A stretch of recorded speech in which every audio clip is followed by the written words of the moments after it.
Esse aqui é um pinheiro do Ridaca. Um amigo meu de Ribeirão Preto adquiriu ele no ano 2001. Depois de uns 3, 4 anos, de 2004, 2005, ele vendeu para um outro amigo. Mas desde 2001 até esse ano 2025, esse pinheiro não teve nenhum cuidado profissional. Apenas recebeu água e um pouco de adubo. Então ele cresceu livre, acabou perdendo esse galho. E esse último meu amigo, que era dono dele, já faz 6 anos que ele faleceu. E nos últimos 8 anos também, aí a situação complicou mais ainda, que ele teve menos cuidado. Então, como eu disse, desde 2001 a 24 anos não passa pela mão de um profissional para fazer uma manutenção, um replantio. Então, por milagre, ele está vivo e dá para ver que as agulhas estão bem diminuídas. E então não cresceu as raízes, ele perdeu esse galho, a gente tirou esse galho. Vamos mudar a nova frente visual desse pinheiro do Ridaca. Provavelmente ele tinha de 6 a 8 anos quando foi adquirido do Ridaca, que ele já bem formado. Mas vamos estabilizar um pouco menos, para 30 anos nesse ano. Então aqui, como eu disse em outros vídeos, a aramação minha eu defino em 3 partes. A aramação grossa, os fios mais grossos para os galhos mais grossos, é a primeira etapa da aramação.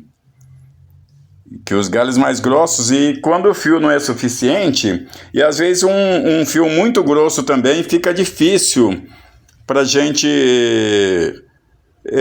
manipular. Então às vezes eu passo 2 ou 3 fios médio para grosso, que fica mais fácil a manipulação e até a colocação do próprio fio, e evita de machucar o tronco também.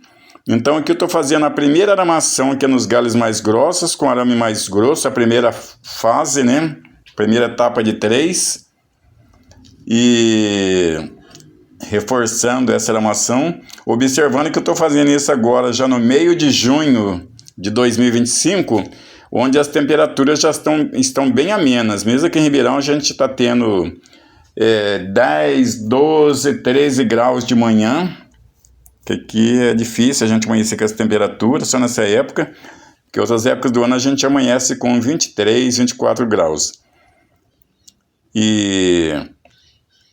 Então, antes de fazer o replantio desse pinheiro, a gente faz essa aramação. Agora, depois vai vir uma segunda aramação de galhos médios e um arame médio também. Um fio, a gente usa, alguns usam fio de alumínio, eu uso de alumínio, outros usam fio de cobre, e eu uso de alumínio por questão de praticidade, preço, porque a gente usa todo dia, pelo menos uns 20, 30 metros de fio todo dia. Então é muito fio no final do mês.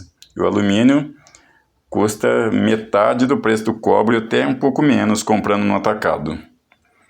Então aqui eu estou passando essa segunda aramação nos galhos medianos já. E depois tem a terceira fase, que é a aramação nos galhos finos, para fazer a parte artística. Então é a estrutural, a mediana e depois a fina. E dependendo de alguns casos, pode ter até a quarta de um arame bem mais fininho ainda, um 0,75, 0,1. Então essa primeira aramação ela pode envolver fio de 8, o AWG, número 8 ou 10. A segunda fase seria o 12 a 14. E a terceira fase seria o número 16 ou 18 e 18. Então aqui a gente já está fazendo algumas curvas. Já, e vamos ver a sequência, né? A gente resumiu um pouco porque o vídeo fica muito demorado, para facilitar. Então o pinheiro não pode errar com ele, gente. No início do verão, que seria janeiro e fevereiro, a gente faz a pinçagem das agulhas grandes, o clareamento, poda de velas, poda de algumas ponteiras para abrir mais engalhamento. No outono a gente faz a limpeza de agulhas velhas. No outono já às vezes já pode cortar algum galho, mas galhos mais pesados é no inverno mesmo, na época mais fria que tem no ano. E aí na primavera é só um controle também, ou retirada de arames, geralmente adubo orgânico, que é rico em micorrizas. E aqui a gente está nessa aramação mediana e já indo logo para a terceira fase, que é a aramação mais fina. Então é um privilégio a gente ter um pinheiro do Hidaka e saber que ele sobreviveu durante praticamente 24 anos sem manutenção. Foi por um milagre mesmo. Até ele não tinha muita raiz, depois a gente vai ver na sequência do vídeo, mas tinha raízes saudáveis ainda, só uma ou duas raízes podres. A terra já estava bem desmanchando, né? Uma terra fina. E aí já coloquei uma terra nova, já ideal para ele. Aqui a gente adiantando mais essa fase da aramação, que é uma parte mais difícil. Exige muita experiência. O pinheiro negro, eu diria, na minha opinião pessoal, que seria a última planta espécie para alguém mexer. Até juníperos, apesar da complexidade para tirar um desenho de um junípero, não é tão fácil quanto parece também não, que ele cresce bem compacto, mas não é tão fácil não. E o pinheiro exige muito também. Então eu creio que a pessoa tem que ter no mínimo uns 5 anos de prática de aramação. Se a pessoa começar com um bom profissional, já no início ele já vai aprender a aramação correta. Mas depende da prática também, porque é igual desenho. Eu sou desenhista, não adianta eu fazer um curso de desenho com o melhor professor de desenho do mundo. Se eu não praticar, eu estarei sempre na estaca zero, antes do princípio até. Então, por melhor que seja o profissional que a gente tenha aulas de bonsai, de aramação, então devemos lembrar que é igual música e desenho e outras artes mais, escultura. O professor é fundamental nessa fase, mas primordial é a prática. O Hidaka sempre me falou isso, prática. Ele falou que a prática com bonsai é igual pescaria, então exige paciência, tempo. Então é necessário gravar esse item. A prática nas artes humanas, mesmo nas profissões também. Enquanto mais avançada é uma profissão, mais necessário se faz a prática. A prática traz experiência com o passar dos anos. Aqui a gente praticamente já finalizou, mostrando a parte de cima. E agora esses galhos vão formar mais com a nova terra, vão receber mais brotações, mas a gente não pode acelerar, é uma planta antiga. Agora aqui já a fase do substrato, a camada de pedrisco ou caco de telha mais grosso para drenagem, e pinheiros mais velhos.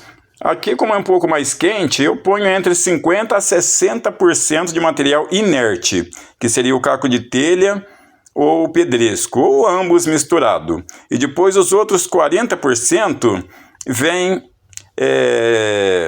dividido uma parte um pouquinho mais de casca de pinos curtida e triturada, tudo na granulação de 6 a 8 milímetros, e a terra granulada, queimada também, então é um material totalmente limpo.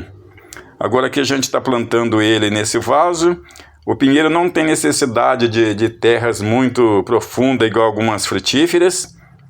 A gente está plantando, vai amarrar ele, aí colocando mais um pouco de terra, porque no meio das raízes tem um oco mais fundo. Então eu creio que já falei da terra. E aqui mesmo que eu quase que não podei raiz, mas é bom ser um pouco prudente, deixar tomar aquele sol mais friozinho da manhã só nas primeiras semanas, porque as raízes vão levar uns 10, 15 dias para começar a desenvolver raízes finas. É por isso que a gente amarra também esse torrão no vaso, porque qualquer manejo São raízes muito sensíveis quando nascem, ainda não estão formadas, lignificadas, então necessita essa proteção, porque até um vento que balance a planta pode perturbar o crescimento das pequenas raízes até elas ficarem lignificadas, engrossarem. Então aqui a gente já está indo para a parte final e acabando de amarrar, e eu acho que já dei todas as dicas. O hormônio enraizador alguns usam, mas eu não uso. Mas existem alguns adubos, tudo com produtos naturais, que já tem até o tricoderma, que são bactérias benéficas, que elas combatem até a bactéria do mal. Outro ponto importante, a gente coloca 5% de carvão ativado ou carvão de bambu, melhor ainda, na terra, nesse substrato. Ou no fundo do vaso, que esse carvão durante 2 anos ele vai permanecer o solo mais alcalino, não vai deixar o solo ficar acidificado. E esse carvão vai absorver, igual funciona em filtro de torneira, ele vai absorver as impurezas. Aí depois de 2 anos, é lógico, vai trocar o substrato, porque aí o carvão já está vencido, aí ele começa a ficar ácido, porque ele absorveu muita impureza, sais dos adubos e tudo. E que o demais eu acho que já está por finalizado esse pinheiro histórico de Osamu Hidaka, de Atibaia, que a gente considera o maior bonsaísta do Brasil, uma pessoa humilde. Apesar da grandeza da sua arte, uma pessoa muito humilde, mestre dos pinheiros. Não encontrei similar que faz uma ramificação tão fina até hoje nos pinheiros quanto a ele. Ele era especialista, ele estudava a fundo também. Então vale a pena estudar e praticar para a gente se tornar um bom bonsaísta. E fica a dica aqui. O pinheiro se adaptou bem no Brasil, mesmo em Ribeirão Preto, que o clima nosso é quente, ele se adaptou bem. E aqui a gente